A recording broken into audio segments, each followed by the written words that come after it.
Okay, there we go. So I'm thank you again for spending some time here, and I'm excited to tell you a little bit about what the research community has found are sort of the consequences of on-cycle elections. I'm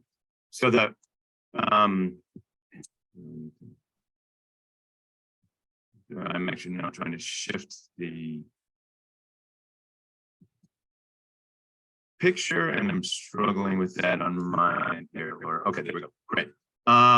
So some glitches early on, but I think we're cruising now. So the problem is pretty clear, and this is something that most of the folks in this Zoom room know about: extremely low turnout for local elections. So across the country, only about 30% of registered voters participate on average in local elections, and that number's getting worse over time. Even more troubling is the fact that local voter turnout is uneven. So we know the turnout sharply skewed by age, by race, by income, and most other measures of sort of well-being, demographic characteristics that we care about. So basically, we have a local democracy that's being determined by a small and very unrepresentative set of voters. Not surprisingly, we also find that outcomes at the local level often fail to serve the broader community and instead are more focused on a set of special interests that can vary from city to city, of course. So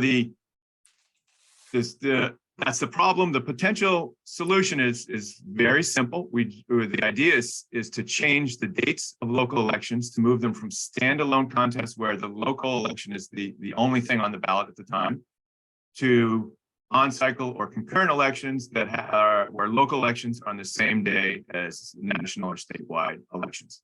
It's a small change, but research shows that it has actually dramatic consequences. So I'll highlight some of the findings, and then I'll go into more detail in a second. But we know that on-cycle elections double voter turnout. We also know that when cities shift to on-cycle elections, it increases the representativeness of that turnout by race, by income, by other factors. On-cycle elections also tend to lead to greater representation by Black, Latino, and Asian American elected officials. On-cycle elections, interestingly enough, cost less per voter to administer, and at the end of the day, they make policy sort of more responsive to the broader public. So a lot of reasons why we might think about moving to on-cycle elections. Before I go into the details of that, I just want to sort of think through the logic of this. So why would a small change in election day have such big effects? So if you think about it, in order to vote in a standalone local election, which is the typical election in America for localities, to vote in that election, voters need to learn the date of that election that's precisely sort of solely for local contest.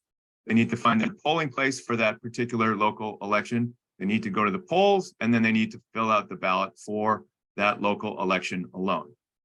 By contrast, if we simply shift the date to a presidential or on-cycle date, voters who are already participating in that presidential election, all they have to do to vote in the local election is proceed further down the ballot and tick off boxes at the local level. So we're making voting in local elections much easier. Not surprisingly, all the research that has been done shows that moving to on-cycle elections dramatically increases turnout, basically doubles turnout. The figure you have here is from a study that I did in California. You see that in on-cycle elections, only about 20% of registered voters turn out in these elections in California. But simply by shifting the date to a presidential election time, we see almost 60% of registered voters turning out. So we're tripling voter turnout with this one small change. And I want to sort of underscore the importance or magnitude of that change. One way to say that is to say that this is the single most effective change that local governments can undertake to increase turnout. So I and many others have sort of examined other rule changes, other procedural reforms at the local level and at the state level, and they work, and remember, many of them work. So for example, more polling places, more early voting, a more modernized voter registration process, all those reforms help to expand turnout, but typically only by a percentage point or a few percentage points, not the doubling or tripling of voter turnout that we're talking about here. Just flipping that around, it's also important to note that there's nothing that local governments can do to reduce turnout more than by continuing to hold standalone elections or by moving back to standalone elections. So a real opportunity to broaden the electorate, but also a real possibility of reducing the electorate by moving in the other direction. In addition to changing the number of votes, we also have clear evidence that moving to on-cycle elections leads to a more representative set of voters participating in local elections. So here you have data from a study that I did in California looking at race. And you can see, starting on the left, that in these low turnout off-cycle elections, the votes dominated by white voters. 75% of the voters, the share of all voters voting in these local off-cycle elections are white. As you shift to primary dates, then to midterm dates, and on to presidential election dates, the white share of the vote declines by 10 percentage points. So still a largely white voting population, but much closer to the city's total population for the cities that we're looking at here in California. So we're getting closer to representation or proportional representation by race in terms of the voting participation. The big winners here are Latinos in California, whose share of the vote increases by 8 percentage points as you go from off-cycle to presidential dates. Even bigger effects by age. So here we're looking at the share of voters participating in each type of election by age, and in particular by over age 55. So for off-cycle dates, 56% of the voters are over age 55. It declines all the way down to presidential election dates where 32% of the voters are over age 55. So we've gone much closer to a sort of age representative voting population as well. I won't show you the figures, but we see that there are substantial increases in the vote share for working and less advantaged Americans, working class and less advantaged Americans. We also see significant increases in the share of the vote from liberals and in the share of the vote from Democrats as well, in this case in California. In addition to these effects for the composition of the vote, we see also longer term effects. So looking across the country, cities that have higher turnout, all else equal, tend to have less minority underrepresentation in office. So more Latinos, Asian Americans on city councils, for example. Higher turnouts also associated with greater social spending, and higher turnout and on-cycle elections are linked to more housing issue permits and less crowding overall. So a range of different reasons to consider on-cycle elections. And then I want to think a little bit about the politics of it. So we've done a number of surveys, national surveys, and it's clear that this movement to on-cycle, or this move to on-cycle elections, is overwhelmingly popular. So 70% of Americans favor voting in one election on one day rather than in multiple elections on multiple days. And when this issue is brought to the population through an initiative or a vote, in the dozens of cities that I've looked at, in every case, it's passed, and the overwhelming majority of voters have favored on-cycle elections. So it seems politically somewhat feasible. There are some questions and concerns I want to sort of briefly go over. One question is whether voters voting in these on-cycle local elections will have enough information. And I will say we don't have a ton of information. We don't have a lot of research on this, but the studies we do have are very clear on 2 points. One is that in on-cycle elections, voters actually pay more attention to the records of the incumbents than they do to in off-cycle elections. So incumbents are more rewarded or more punished in on-cycle elections than they are in off-cycle elections based on their actual ability to get things done. Another study has shown no significant difference in terms of sort of actual factual knowledge in either on or off-cycle elections. So this issue, I think, is less of a concern. Another thing to think about is ballot drop-off. And by ballot drop-off, I mean, so say someone, myself, goes to vote in a presidential election, votes for president, votes for maybe governor and state offices, but fails to fill out the ballot further down. They drop off the ballot. And we know very clearly that ballot drop-off does occur. 5, 10, 15% of voters do drop off as you go down the ballot. But we also know that the large gains in turnout that you get by shifting to on-cycle elections far outweigh the relatively small ballot drop-off. So again, not necessarily an issue at the end of the day. Another question about whether this puts a burden on election administrators. One way to think about that is to say, okay, we're actually considering moving from a world in which election administrators have to gear up and implement elections every year or multiple times a year, one in which they might only be gearing up for an election every couple years. Another point on this is that many cities, in fact, hundreds of cities, have shifted to on-cycle elections already. And we've surveyed election administrators in those cities, and they report having essentially no issues with the transition to on-cycle elections. So that's sort of a set of reasons to consider on-cycle elections. Now, is this actually politically feasible? Is this possible? A few things to note here. One is that in a lot of cases, little change is required to shift timing. So citizen initiatives can shift the timing of a city. In a lot of cases, city and state legislators can pass laws to change timing. And Citizens Union will tell the specifics of New York, which are more complicated than that. But a lot of times, this is a relatively easy shift. As I've said, on-cycle elections are quite popular, and importantly, that popularity is essentially nonpartisan. So the overwhelming majority of Democrats, independents, and Republicans favor having this one election on one day rather than multiple elections on multiple days. And as I've already mentioned, this is something that tends to save cities money, and so there's no cost barrier here as well. So what is sort of the overall picture of reform on this? One thing I want to highlight is that lots of cities are shifting, and lots of states, or lots of cities in some states are already shifting to on-cycle elections. So Los Angeles, Baltimore, Scottsdale, lots of big cities, and hundreds of others have shifted. In fact, just on Tuesday, San Francisco voted to move to on-cycle elections.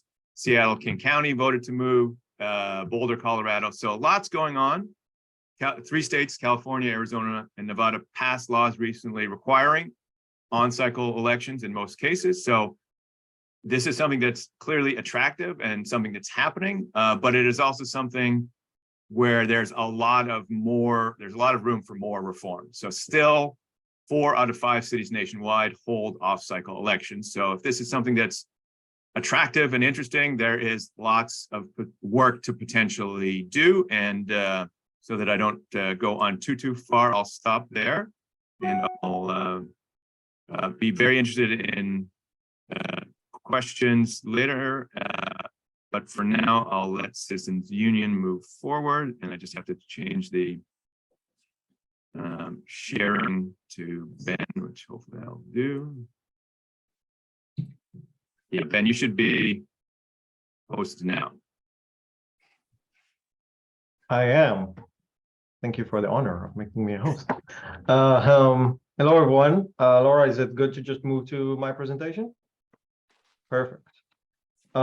Great. So let me share my screen as well, and I hope that it will work. One second. Just hold me. Slideshow.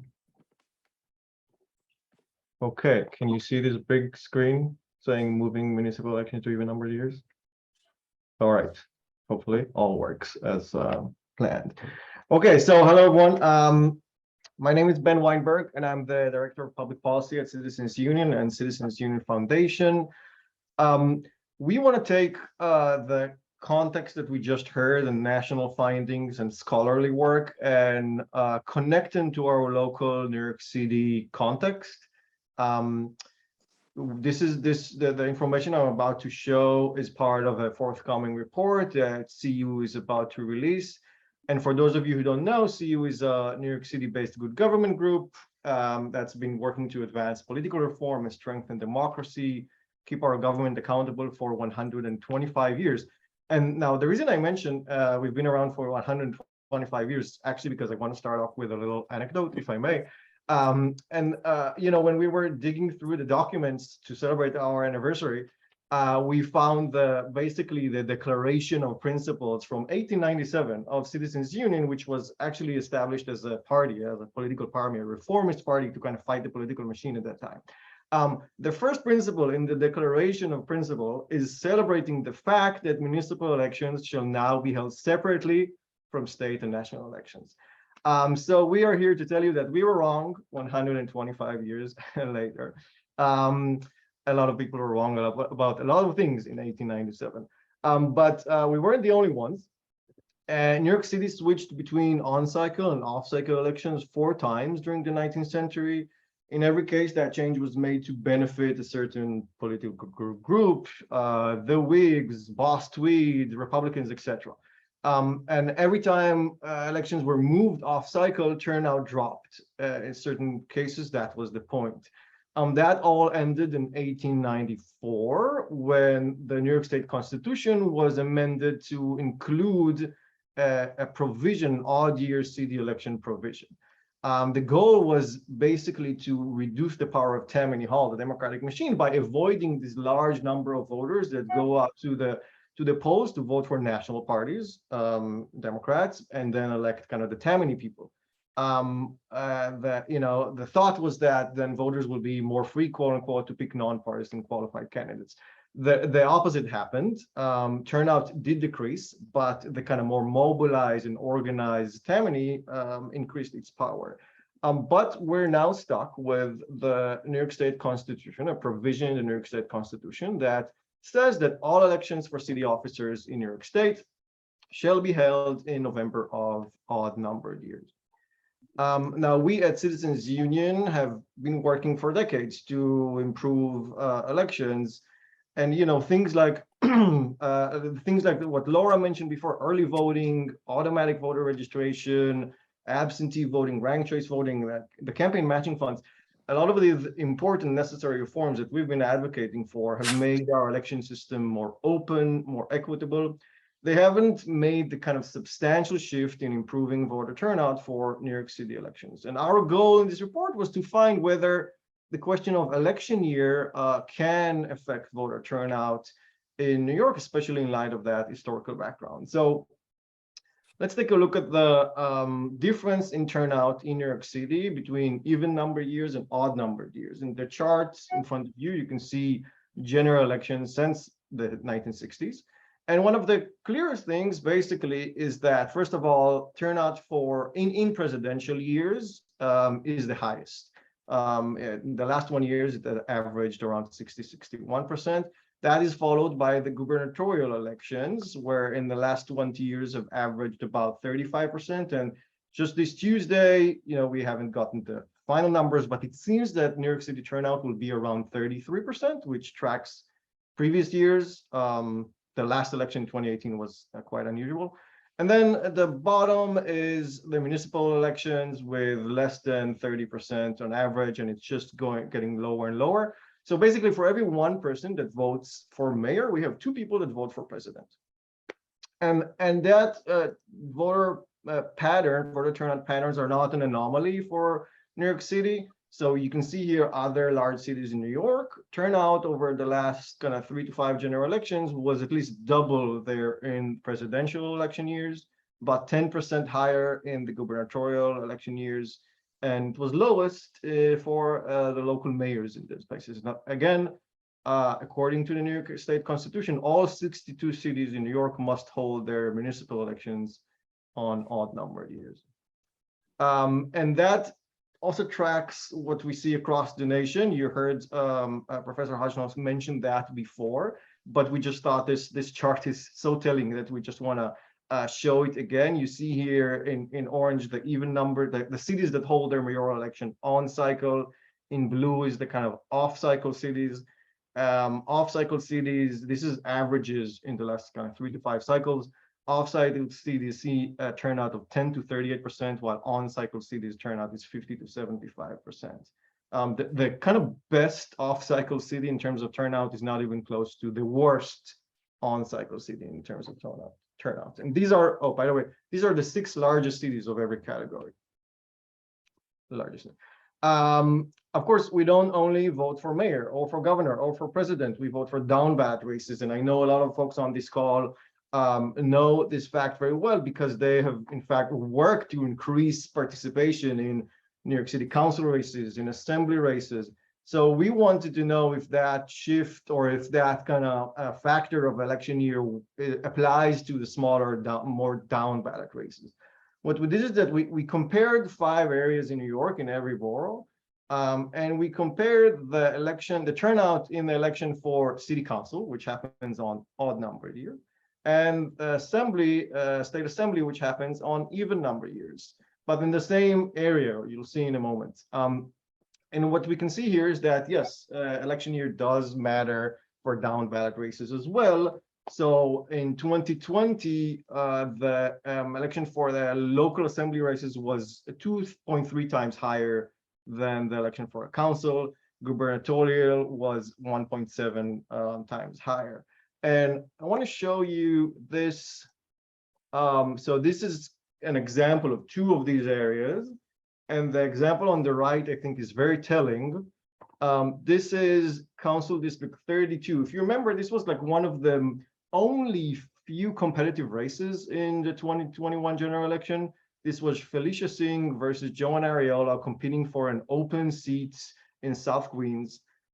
It drew tons of attention and spending and outside spending. You know, Chuck Schumer campaigned there, so a lot of like interest and competition in that race. But still, voter turnout was only 27%. Now compare that to the 2 local races in the same area, 2 cycles before, the even numbered year cycle, where incumbent Stacey Pfeffer Amato was basically cruising to re-election in a very non-competitive election for assembly. That drew way higher turnouts, 42%, 62%. So we see here that voter turnout would likely be much higher if our municipal elections were moved to even number years up and down the ballots. I'm going to hand it over to Dan to talk about the other benefits of moving municipal election to even number years. So Dan, you can take it and I'll.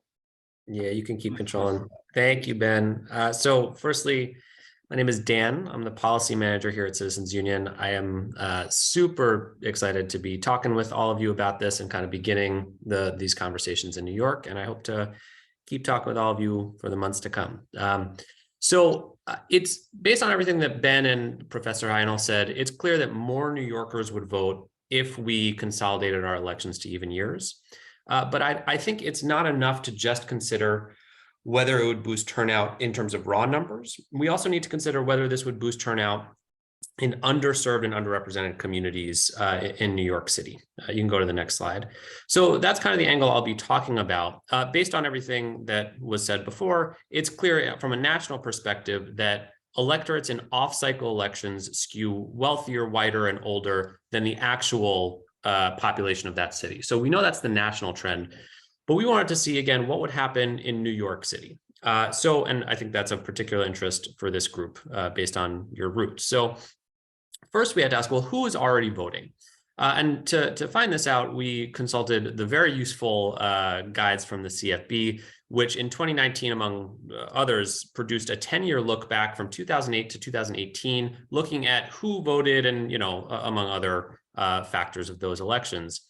And so unsurprisingly, what they found is that age, race, and education were strong predictors to participation, specifically finding that people over 50 or areas with shares of residence, high shares of residence over 50 years old, people with high school degrees or higher, Asian or white residents, and people with household incomes over $75,000 a year all had a positive correlation to voting. So those factors were well represented at the polls.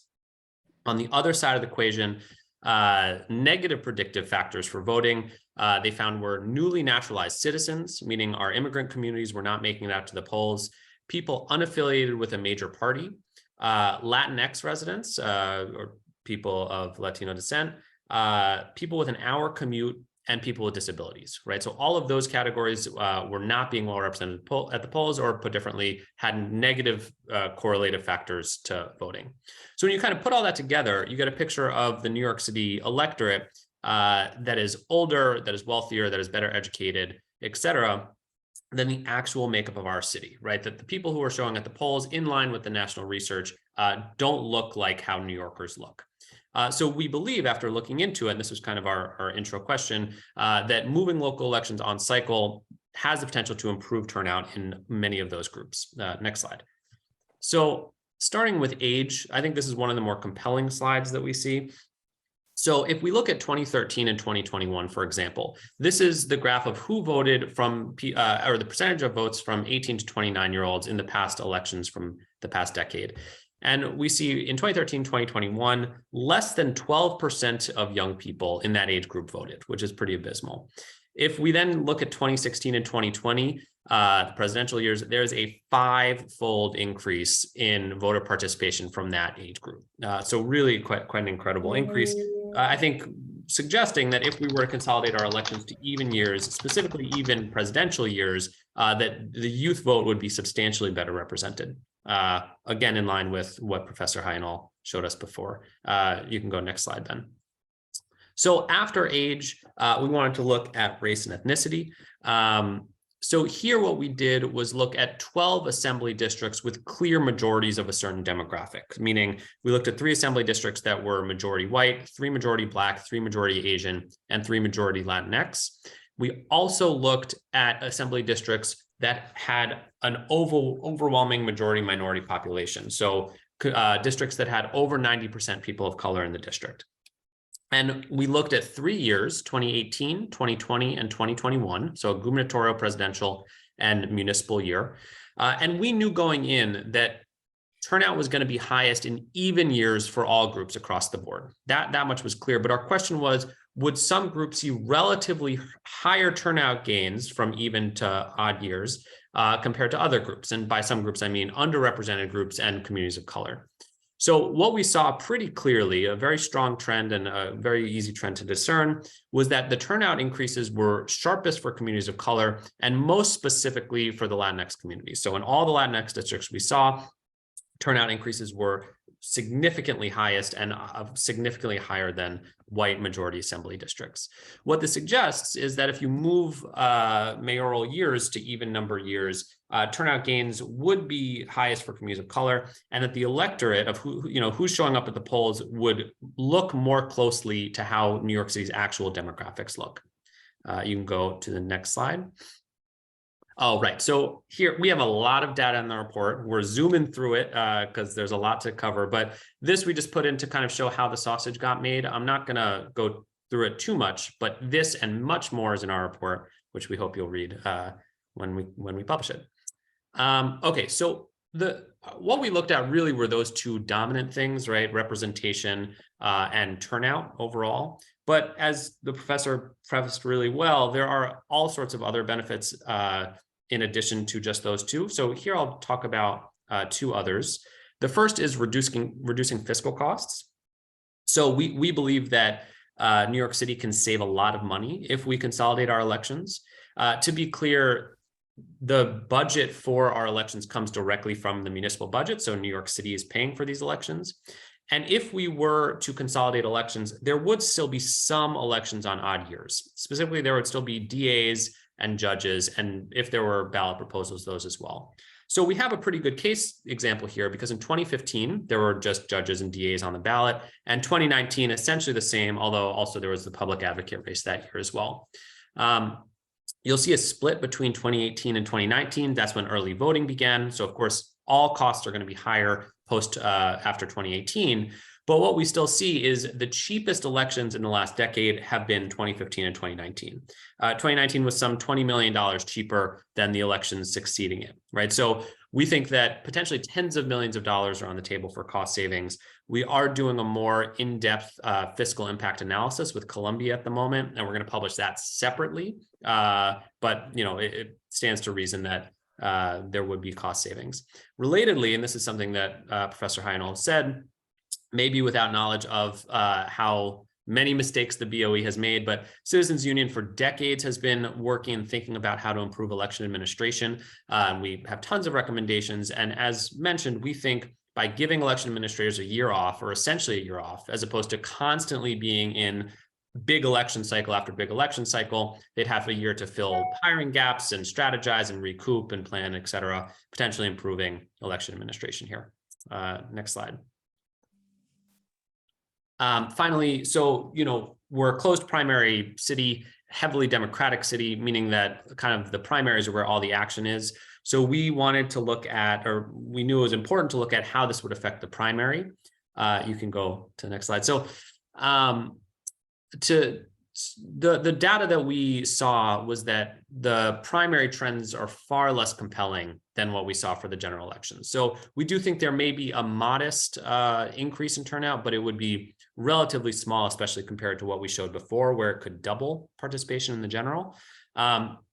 And the same is true for representation.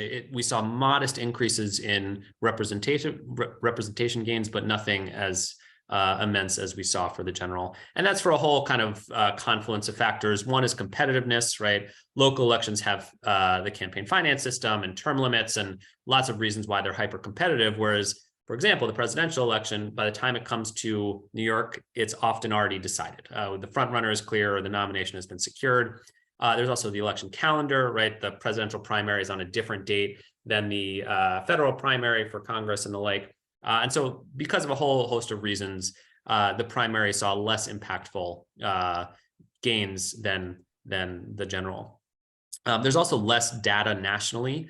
So there aren't too many cities that have closed primaries that are also even year election on cycle elections. So we didn't have too much national data to pull from to kind of glean trends off of. We're ending with this topic though, because GoVoteNYC is having a follow-up to this one on open primaries, which is something Citizens Union works a lot on, and we're hoping that you all show up to that as well. And with that, Ben, I will turn it back to you. Thank you. Did I? Yes. Here we go. Okay, so just very quick notes because we should wrap it up. So, okay, we show the findings, we show what we believe can happen with this change. So where do we go from here? How do we actually move this reform?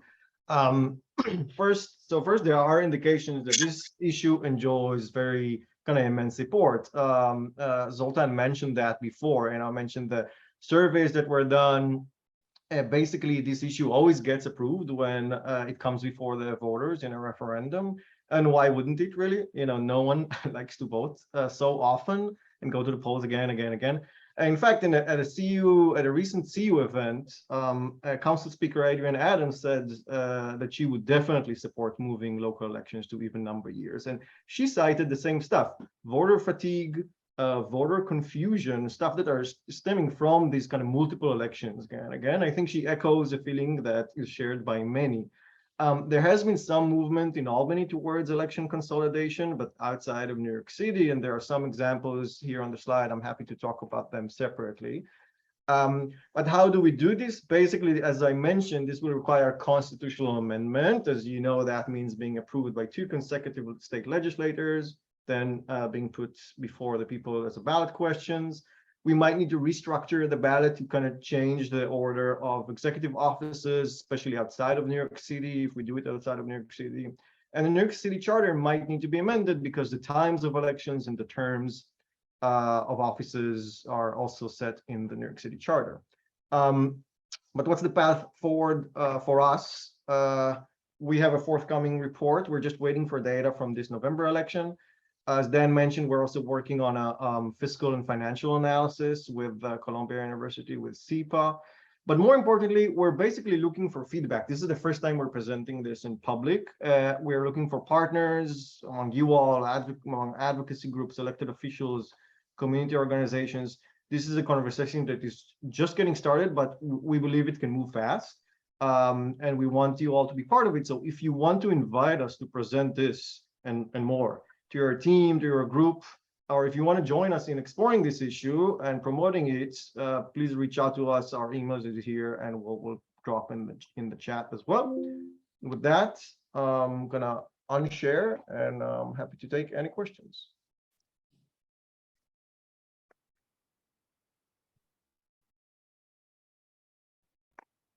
Thank you, Ben, Dan, and Zoltan, so much. This was really rich presentations, a lot of information to digest and process, but I feel like we probably have some questions in the room. Let me go to my view so I can see if you just want to raise your hand or put something in the chat. Julie and Amanda have questions. Okay, thanks, Martha. Julie? Julie, you want to start?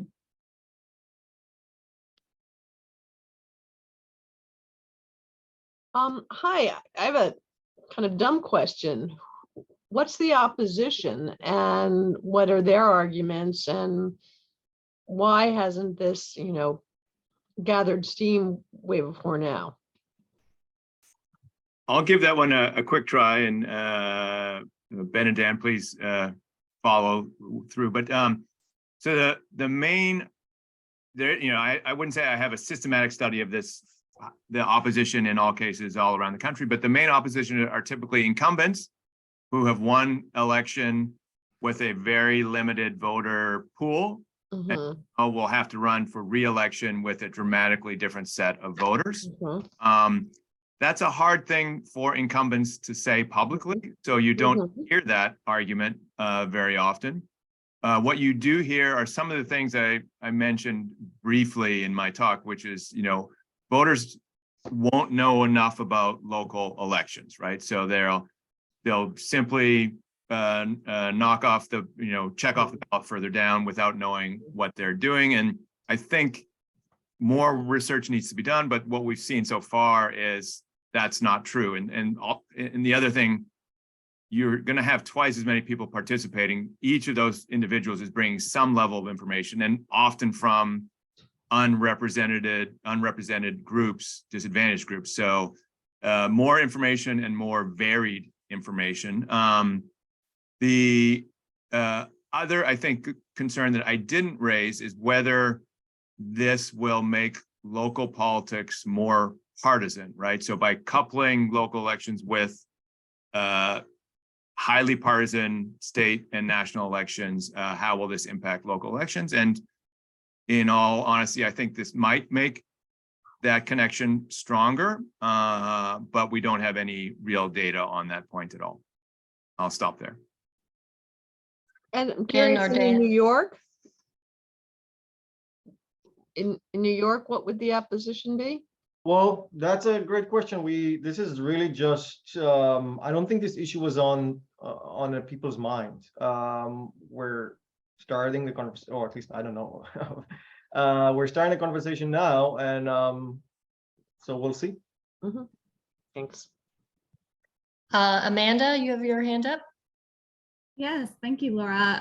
Thank you so much to the panel. For folks who don't know me, I'm Amanda Melillo. I'm the Deputy Director of Public Affairs at the Campaign Finance Board. One of our charter mandates is to increase voter participation, particularly among underrepresented populations. So I just have like a few very specific questions given the context of New York City.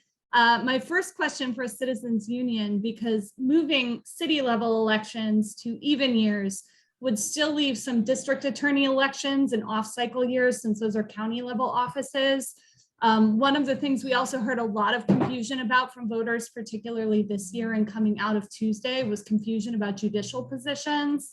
So I'm wondering if you've also been thinking about like a broader realignment of offices, just sort of up and down the ballot, because we could be in a situation where county level offices are actually still in off-cycle years. So I was wondering about your thinking about that. Yeah, thanks, Amanda. And that's a really good question. Our goal here was to look at New York City offices and municipal elections. As an organization, we support we kind of traditionally support consolidating elections, and we haven't done in this research. We haven't looked at turnout specifically for DA, judges, and those positions. And I think it would stand to reason to move them as well and to consolidate more elections, and that won't require a constitutional amendment at least. So yeah, I think that's basically where we are with that. My other question actually relates to one in the chat from Alan Rothstein about nonpartisan elections and problems integrating two systems. Because my other questions are really about ranked choice voting, which we have at the local level that we do not have at the state and federal level. This causes some voter confusion. The other thing that's sort of a question mark right now is whether we're going to have municipal voting for people who are not citizens. That is held up by a court challenge. Who knows how it's going to proceed, but you could potentially have a situation where you have a group of voters in federal years or midterm years that are not eligible to vote on all races. So I'm just wondering if there's also been thought given to the design just of voter education, because I think increasing turnout is a laudable goal. One of the things we spend a lot of time thinking about is how to get voters the information they need to participate. So I'm curious for your thoughts. Yeah, that's a great point. I'll start, and if anyone else wants to add, we have thought about that. Today or last year, at least in primary, we already had state and city elections on the same ballot, or more correctly, in the same election. So as we just mentioned, we vote for DA and justices. We vote for party positions as well, and every once in a while we might vote for, well, actually bad positions is in a November election. So we anyway have kind of two sheets of paper for ranked choice voting and non-ranked choice voting. And if we, or when we move to municipal voters, non-citizen voting, will definitely have to make that separation. So in that sense, we're already kind of separating them because we do have city and state elections on the same day. And Dan or Zoltan, do you want to comment on those questions before we move? Neil, I see your hand, but there's another one in the chat. But Alan, I guess I want to know if that answered your question that you put in the chat, or if you have anything else to add to that question. Well, I think the nonpartisan election issues is important, and I think my understanding is that it hasn't been any problem, but I just want to verify that because a lot of these cities do that. And I will very briefly say, not to my knowledge, but that is certainly an issue that could be studied more systematically. Great, thank you. The other question from Seth: is there any evidence that moving to even year on-cycle municipal elections increases voter turnout for the non-municipal offices? For example, moving to even year in New York would increase turnout in the gubernatorial. So there's no published work on this question. I've tried to run I've run the numbers in a few different cases and have found no overall or average impact on turnout in gubernatorial or presidential or higher level offices. I could imagine that if you had a particularly high focused local election for mayor in a major city, that would bring out enough voters for that particular contest to potentially expand turnout at the higher level. But you don't see any dramatic or even significant effects looking at this question more broadly. And I just want to add, we talked about that as well, there are no, we can't really measure that yet, but theoretically, in New York City, the mayoral election will always at a certain point get more competitive because we have term limits, while the gubernatorial election is not that case. So we can presume that at a certain point, especially because the city is such a huge share of New York State voters, a competitive election to the mayoral office in New York City will actually help raise turnout across the state. for a gubernatorial election. And Neil, thank you. And Neil. Hello, Neil Coleman with Trinity Church Wall Street Philanthropies. Just wanted to kind of build on the question earlier from Julie around the opposition. And I know, Zoltan, in your presentation, you said that this was non-partisan and had 70% support. And I can see that from a sort of like asking people this question in an opinion poll.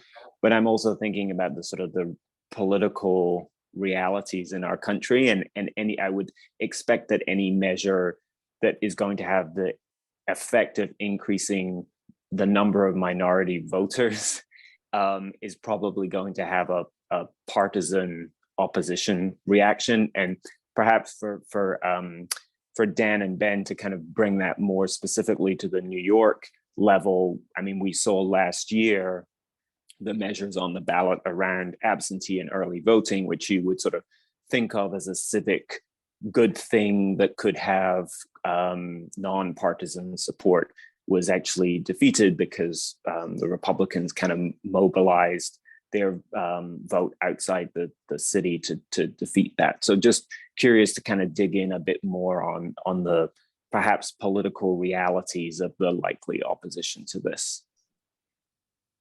Yeah, and I'll give you a few different sort of factors or thoughts on that.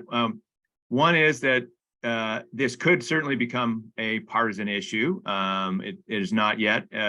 Another is that depending on the context, Republican leaders and Democratic leaders have pushed for on-cycle elections. So Arizona, for example, the state legislation mandated on-cycle elections, and it was overwhelmingly supported by Republicans there. But yes, in a certain context, like in New York, you could conceive of this becoming partisan based on the potential political leaning of the new voters coming into the equation. Yeah, I guess finally I'll say there hasn't, at the local levels in the cities that I've studied this, there hasn't been a lot of organized opposition to this. It is hard to argue against making voting easier. And again, it passes in every case where it's put on the ballot. So that hasn't been the issue to date, but I agree that it's certainly a possible issue in a place like New York. And I just want to add, Neil, you're describing an unfortunate yet real reality in New York and across the nation. And in one of the bills that we've mentioned that was proposed last year to consolidate elections outside of New York City did kind of in the very last minute receive a pretty strong backlash from the state Republican Party. But I will just kind of to give it, I guess, a larger perspective in historical context, some of the organizations here have been kind of fighting for early voting and automatic voter registration and things like that for decades. And there was pushback against it.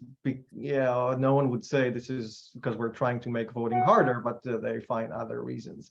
But we got it eventually. So this is a long-term project, especially because it's a constitutional provision. A lot of the elected officials will not even be in office when this comes into force. So that's another. We're looking ahead.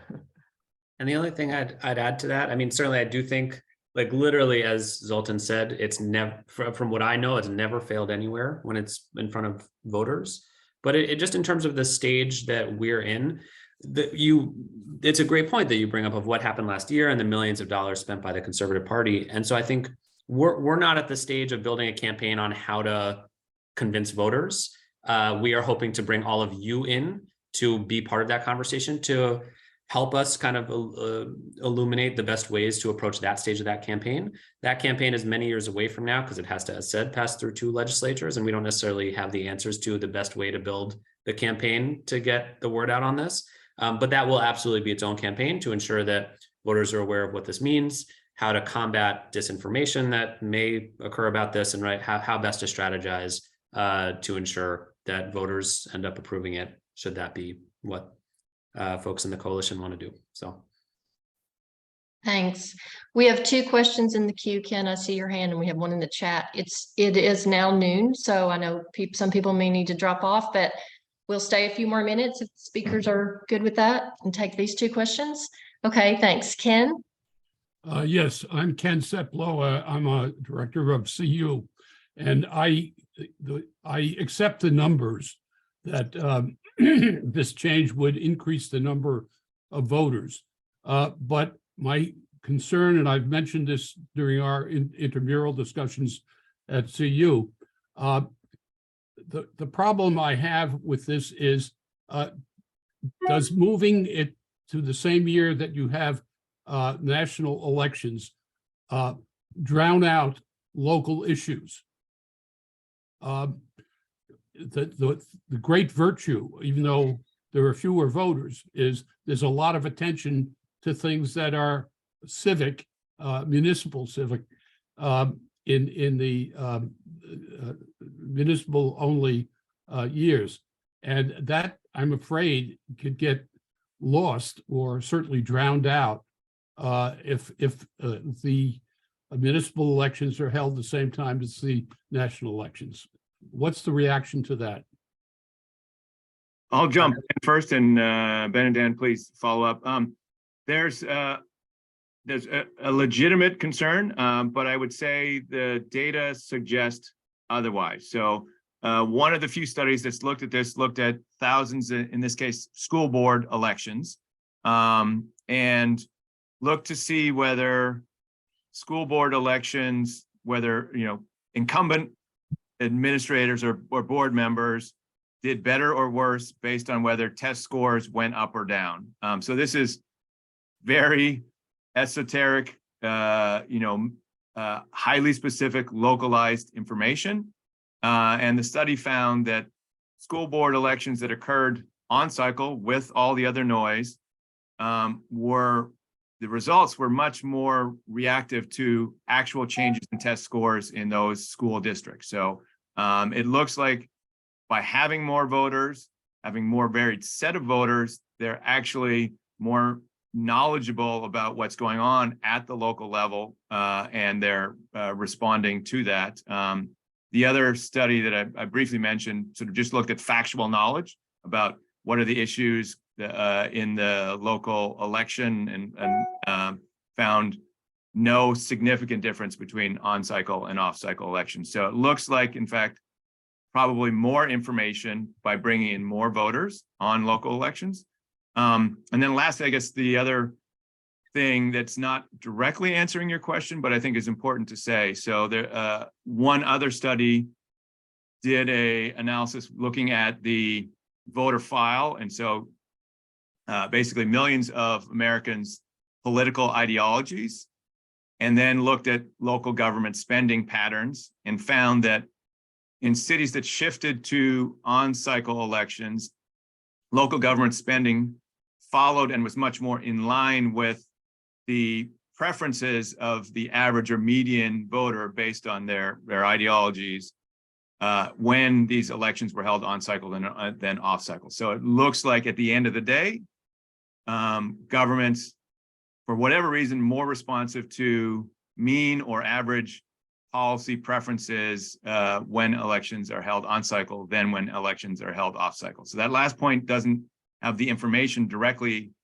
part of it, but it does sort of suggest that information gets through to the elected officials in on-cycle elections, and that they're there become more responsive to the median resident or the average resident. I'll just follow up. So firstly, thank you, Ken. Ken, as he said, is a Citizens Union member and always asks such thoughtful questions, as everyone has. So glad to be chatting.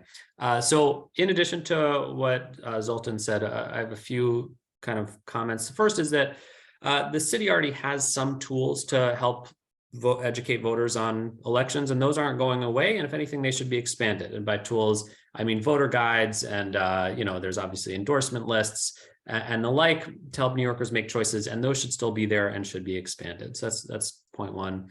Point two is that we already vote for local elections in presidential years, right? So the most notable example, we vote for assembly, which is the smallest political jurisdiction. It's you can't get any more hyper local than assembly. It's 132,000 some odd people in an assembly district, and that voting happens on presidential years, right? So we're already tuning into local issues and local elections on very large election years. I think thirdly, at this point, I want to put a little less stock in, but I think there is something to say here is that increasingly local, state, and even national election issues are kind of coalescing. So the example here is, what was the deciding issue in the mayoral election? Probably crime. What was the deciding election yesterday on Tuesday? Probably crime. What was the deciding factor in many elections across the country? I'd say the same. So obviously, different elected officials have different tools at their disposal, but certainly the issues are overlapping. I think that just 2 or 3 more points to make on it. I think it's somewhat counterintuitive in my view to say that, so we know that there could be potentially double as many people voting as if we consolidate elections, right? And so I think there's a counterintuitive point here, like the professor likes to say, that more people voting means less information. So if anything, I've worked on campaigns, and if as a campaign staffer, what you do is target the people who vote. You find out, you create your voting universe of who votes, and you go after them and you knock their doors and you talk to them. And so now if double the people are voting, now candidates have to reach a much wider swath of people and get a lot more information out there about what the candidates are saying and what the issues are. And so I think it may be the opposite, right? That we may actually see more information as opposed to less. And the final point I'll make, final point or two, is that, you know, which is kind of tangentially related to what you're saying, is that so I think should ask, what does informed voting mean, or what does that stand for? And if we're having a skewed electorate that's older, that's wealthier, that's whiter, is that electorate informed properly? Conversely, if we're saying consolidated elections mean a more representative electorate, and people show up to the polls with their full selves, right? They show up with their race and with their age and with all these things, and that informs their voting. If we're lacking those perspectives at the polls, I would say that we are not voting collectively in an informed way. And so having new perspectives at the polls is voting in an informed way in that way. So I'll leave it there. Plenty more to say. As always, thank you for the question. Hopefully I didn't go on too long. Laura, I think you're muted. You're muted. Okay, I'm going to read the question that's in the chat from Laura Tamman. I think you've answered it in part, and Laura, you jump in if they have not, but I'll just read it so we can make sure. Given the larger number of candidates who run for city council term limits, are you at all concerned that this could negatively impact the ability of less well-known candidates to break through in a noisy midterm or presidential campaign environment? So it's a little more fine-grained version of that last question, I think. And I'll do a quick non-answer, which is, we have one study that indicates that incumbents win more often in on-cycle elections, and another study that finds that incumbents lose more often in on-cycle elections. And I don't have a strong view about which study is better at this point, so I don't know the answer. That was a long-winded I don't know answer. Dan or Dan? I think we covered a lot of it in the previous question, and especially Dan's comments on kind of how a campaign actually runs and the amount of voters they target. But if Laura wants to expand it, we're happy to take more questions. Okay, on that note, I'm just going to say a very big thank you to our speakers and for so many really important to this issue people showing up today. I think, Ben, you mentioned that your report will be released maybe in the next couple of months. And if you're on this list, we'll make sure that you get, you're on their distribution list. If you don't want to be on that list, let me know. But a lot of really rich information today. Thank you so much. And Thanks, Dan, for plugging our next program on open primaries. That's going to be sometime next month. You'll all get an email since you're on this list, and I hope to see you again. Thank you. Thank you. Thank you all.